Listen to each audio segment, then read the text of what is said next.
Bismillah. Assalamualaikum warahmatullahi wabarakatuh. Alhamdulillah. Wassalatu wassalamu ala rasulillah ya mabad. Apa kabar anak-anak ustadz semua? Alhamdulillah. Saya harapkan semua antum dalam keadaan sehat,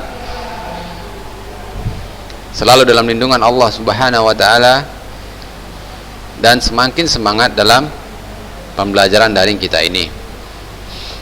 Baiklah anak-anak ustadz, setelah satu pekan tanpa terasa, insyaallah kita akan melanjutkan pelajaran ini. Sebelumnya ustadz ingin ingatkan kepada antum ya, bahwa hendaknya antum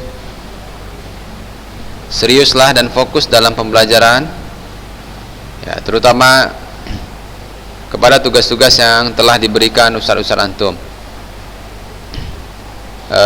Untuk kelas 9 pada pelajaran ini, ustaz perhatikan ya, masih banyak yang belum mengumpulkan tugas ya. Ustaz masih tunggu tugas antum.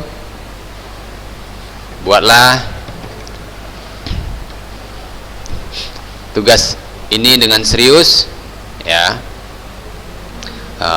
Bagi yang sudah mengerjakan ya, saya ucapkan syukran jazakumullah khairan. Bagi yang belum, segera. Baiklah anak ustadz, kemarin kita sudah membahas tentang konstruksi bangunan ya, atau bangunan tradisional. Sekarang ini kita akan melanjutkan mengenai bangunan modern. Ya, tentunya tugas yang Ustaz berikan kemarin adalah miniatur bangunan ya, miniatur rumah tradisional. Nah, ini ada contoh-contoh anak Ustaz ya. Nah, hari ini kita masuk ke bangunan modern. Baiklah, bangunan modern dibuat dengan mengutamakan fungsi pakai, sehingga bentuk, ukuran, dan bahan dapat disesuaikan berdasarkan fungsi bangunan itu sendiri. Bangunan modern ya, memiliki ornamen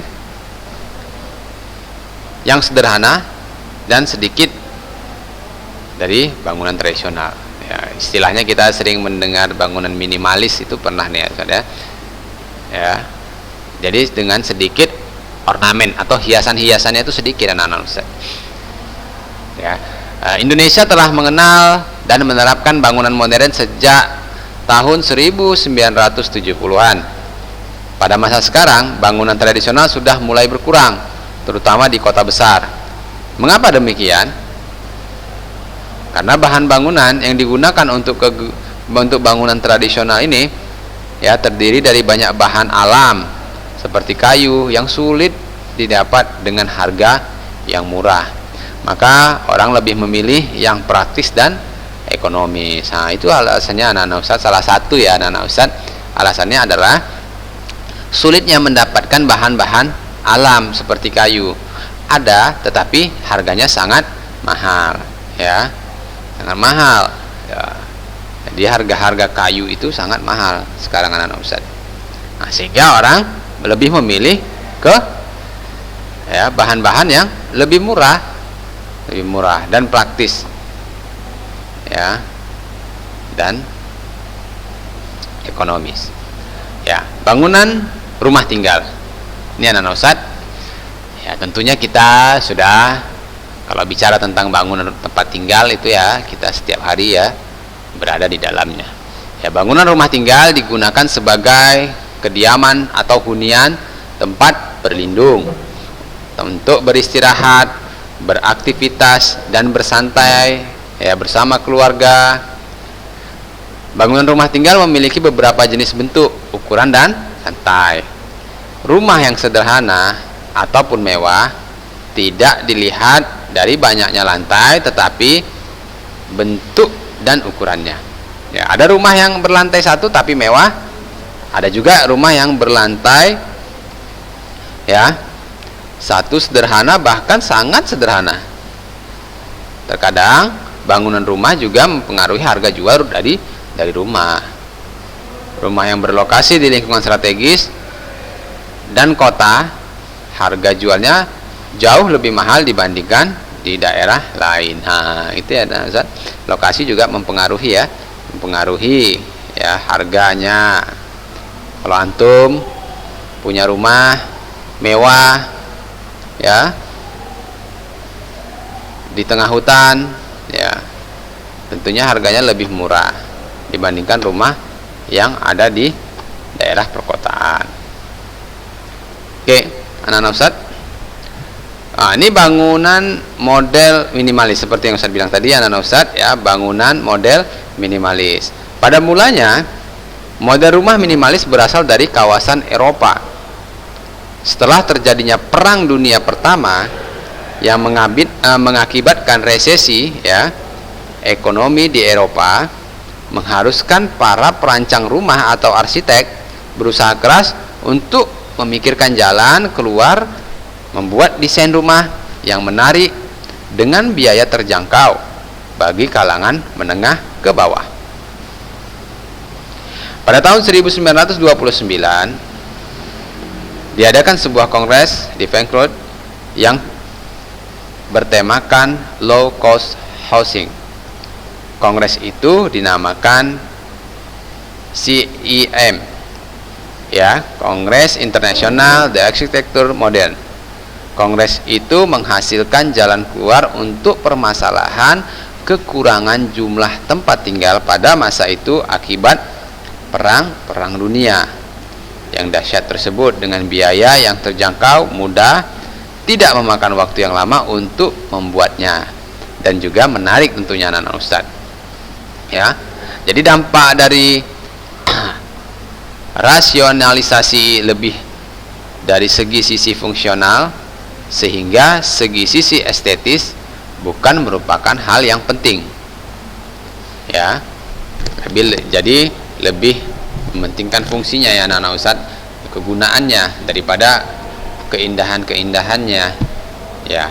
Pertimbangan efisiensi menghasilkan tampilan bangunan yang seminimal mungkin.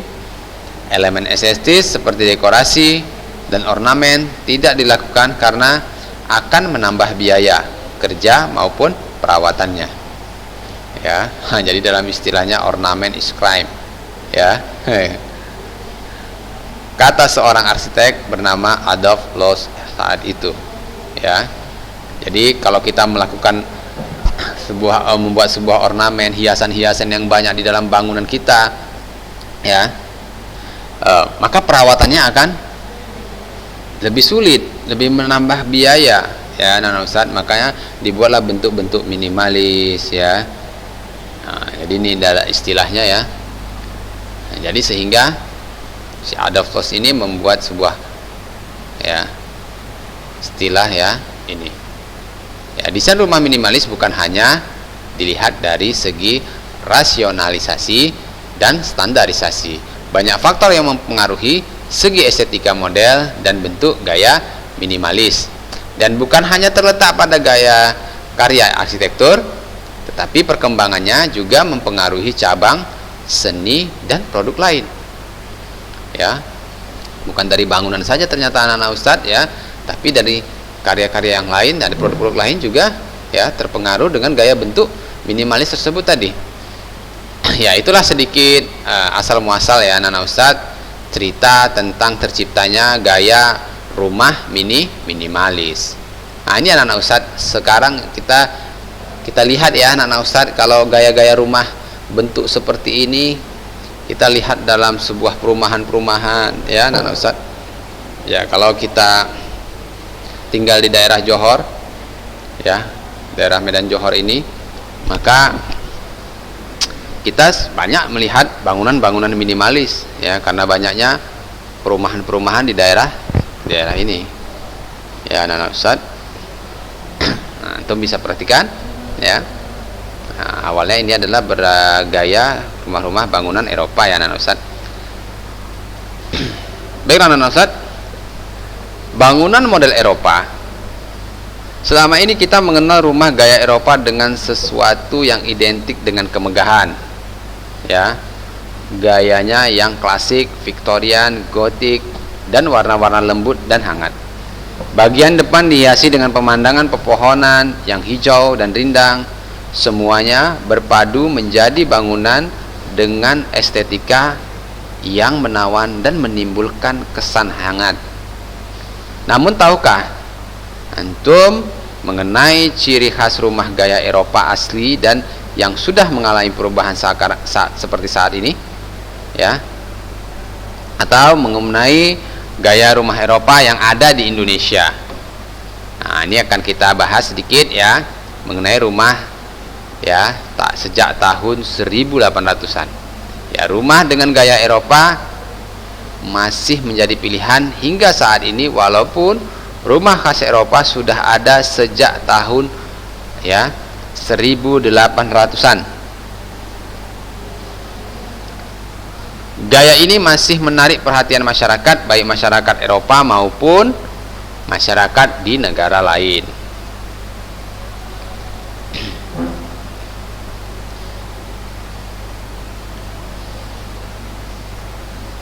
Ya, baik rumah bergaya Eropa kuno maupun rumah gaya Eropa modern dengan desain yang lebih fresh.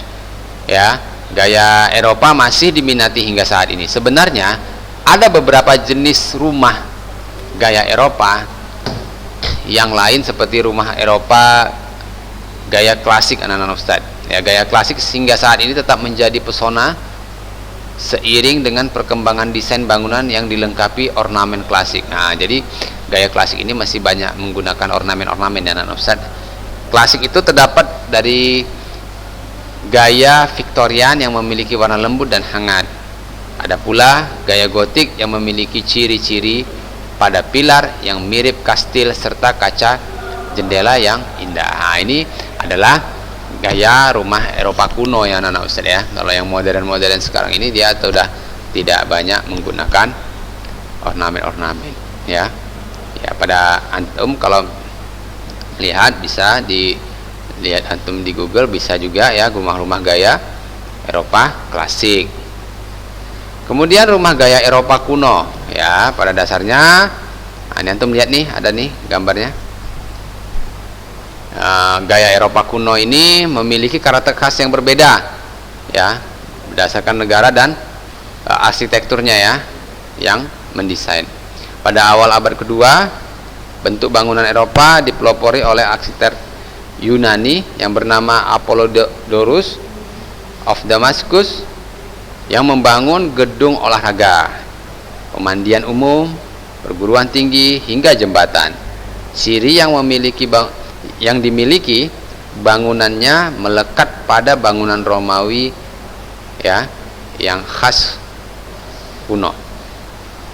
Desain rumah yang berasal dari Spanyol memiliki kekhasan pilar-pilar ini ya anak-anak Ustaz. Ini contoh dari bangunan Romawi tadi ya anak-anak Ustaz ya, memiliki ciri khas pilar-pilar tinggi serta lekukan-lekukan bulat besar yang kadang berbentuk setengah lingkaran. Desain rumah Mediterranean yang digunakan raja-raja Eropa pada masa Romawi ya anak-anak Ustaz ya, rumah dengan desain Mediterania dipilih karena desainnya yang indah dan rapi serta mewah. Rumah gaya Eropa asli hingga saat ini masih bisa kita saksikan ya, kita lihat di film-film ataupun antum kalau mau searching di Google bisa ya. Oke, model gaya rumah Eropa asli tersebut dapat kita lihat ya di film Perjuangan Indonesia ya, itu ada ya. Jadi kalau kita lihat ya bangunan-bangunan Eropa sebenarnya banyak ya, ada juga di daerah kita ini banyak anak-anak Ustaz ada.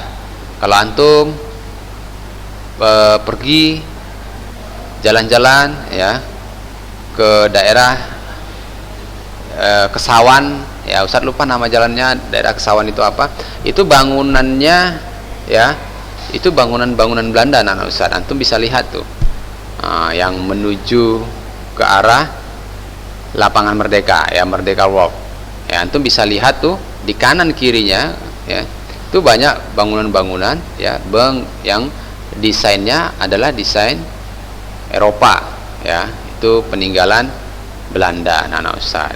Nah, walaupun antum melihat lagi ada bangunan kantor pos besar di situ, itu termasuk ya anak-anak Ustaz. Nah, itu rumah bergaya Eropa. Baiklah, kita masuk rumah gaya Eropa yang kini.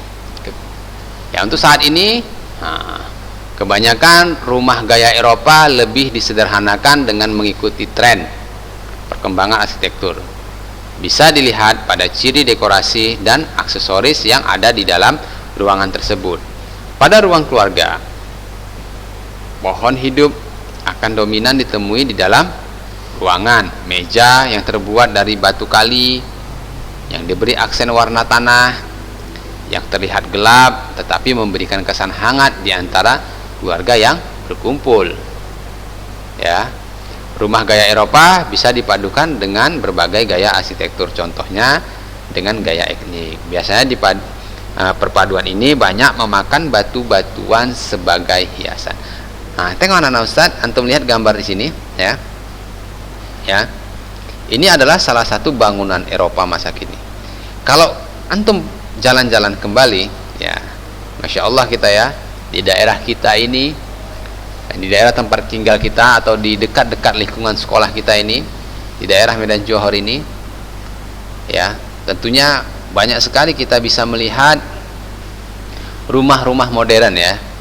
Ya, kalau antum jalan-jalan, antum lihat ada di daerah kita ini yang rumahnya model seperti ini ya, rumahnya model bergaya Eropa, gaya Eropa kini ya, ada.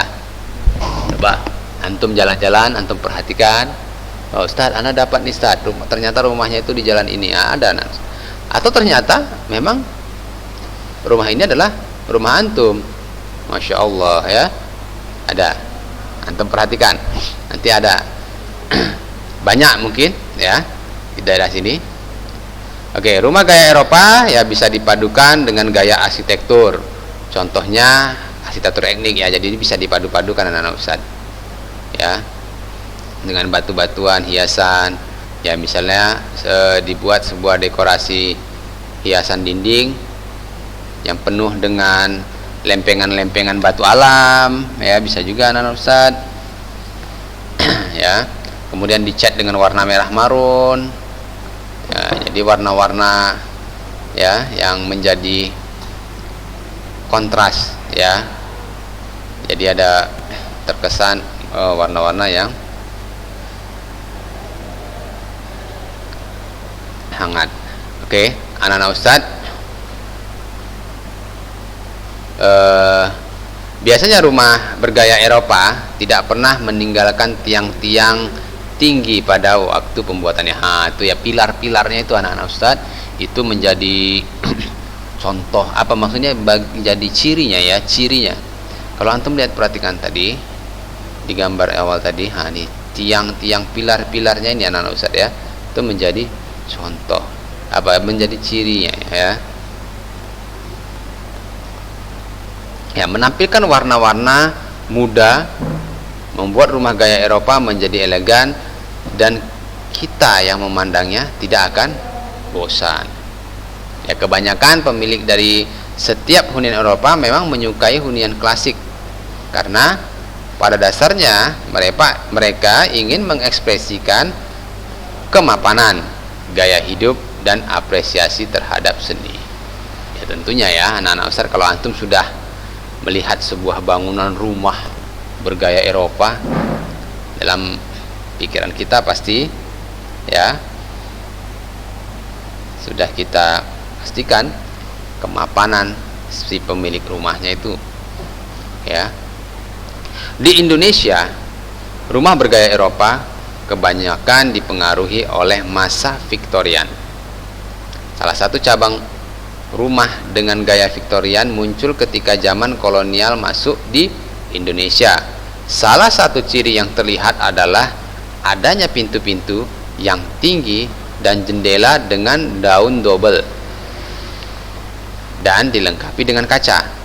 Di samping itu, sosok bangunan memperlihatkan keseimbangan dan sistem pertimbangan yang sudah dianut oleh orang-orang Eropa pada zaman klasik. Sebagai contoh, lantai dasar rumah, ya, lantai dasar rumah sebagai kaki, lantai atas sebagai badan rumah, sampai atap dibuat menyerupai kepala bangunan.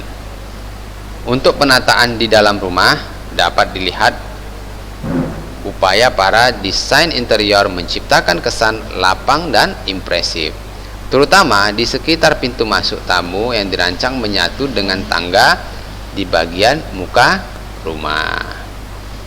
Ya, kemegahan pada rumah bergaya Eropa ini dapat membuat kita tertegun, ya, karena kalau antum perhatikan ya, rumah ini ya memang betul-betul megah ya anak Ustadz, ya, dengan bentuk-bentuk pilar-pilar yang tinggi-tinggi besar, Insya Allah, ya. Baiklah, sekarang kita masuk ke rumah Eropa Indonesia. Ini antum lihat. Ya, sekilas mirip ya anak Ustadz dengan yang tadi, ya, sekilas mirip. Sama juga kita lihat pilar-pilarnya menjadi sebuah ciri khas. Baiklah, di Indonesia bangunan Eropa memang lebih dipengaruhi oleh masuknya budaya Belanda di saat masa penjajahan. Nah, seperti yang Ustadz katakan tadi di awal tadi, ya, bahwa peninggalan penjajahan Belanda ya anak Ustadz, ya, itu mempengaruhi bangunan-bangunan Eropa yang ada di negara kita. Selain bangunan asli Eropa, di Indonesia juga terdapat bangunan campuran gaya Eropa dan gaya khas lain seperti Cina dan Indonesia. Bahkan pada tahun 1920-an, desain campuran antara gaya Eropa dan Indonesia mulai dipopulerkan oleh McLean Pond dan Thomas Karsten yang diberi nama arsitektur Indo-Eropa, ya. Desain arsitek ini bisa dilihat pada gedung teater Sobokarti yang dibangun pada tahun 1931. Ya, bahkan terdapat juga arsitektur dengan campuran desain Eropa dan Jawa seperti yang terdapat dalam Pura Mangkunegaran, ya. Arsitektur campuran campuran Cina dan Eropa, Ustaz, terlihat pada rumah Oi Buntong, memiliki keluarga Cina yang tinggal di Indonesia pada masa kolonial. Bentuk bangunan Eropa terlihat pada dinding yang tebal, tinggi dan megah. Unsur Cina terlihat dalam ornamen-ornamennya. Itu anak Ustaz ya, cirinya bangunan Eropa tuh tinggi dan tebal. Coba antum sekali-sekali ya jalan-jalan, ya, perhatikan di daerah sepanjang ya, jalan menuju lapangan Merdeka, tuh antum perhatikan, tentu bangunannya dindingnya tebal-tebal ya dan tinggi. Ya, rumah unik tersebut ya, ornamen-ornamen Cina dan Eropa tadi hingga saat ini berdiri tegak di Malang, Jawa Timur. Ini anak-anak Ustaz.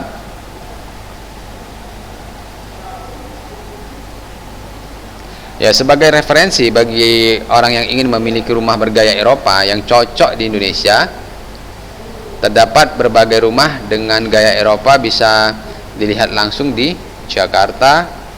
Masih ada juga pemukiman yang dulunya milik prajurit Belanda, ya, ini di daerah Jakarta ya anak Ustaz, di Gang Keramat, ya. Ya, pemukiman ini terlihat berbeda dengan pemukiman lain karena ada 10 desain rumah yang menggunakan gaya Eropa kuno. Nah, ini anak Ustaz ya. Nah, kalau kita lihat anak-anak Ustaz, ya banyak sekarang ya Bahkan ada yang berdekatan dengan sekolah kita, perumahan, ya, sebuah komplek yang bangunan-bangunan rumahnya memiliki ciri-ciri bangunan Eropa, ya, ciri-ciri bangunan Eropa. Mungkin antum sering datang ke perumahan itu, melewati jalannya, ya, yang ada jembatannya. Nah, nih, bagi yang pernah ke kota Medan ya, anak-anak Ustadz, bisa melihat pemukiman dengan desain Eropa yang bernama Monte Carlo Property. Pemukiman ini memang sengaja dibangun dengan gaya klasik dengan pilar-pilar pada bagian depan rumah, ya. Ruang terbuka hijau menjadi salah satu daya tarik pemukiman ini, ya.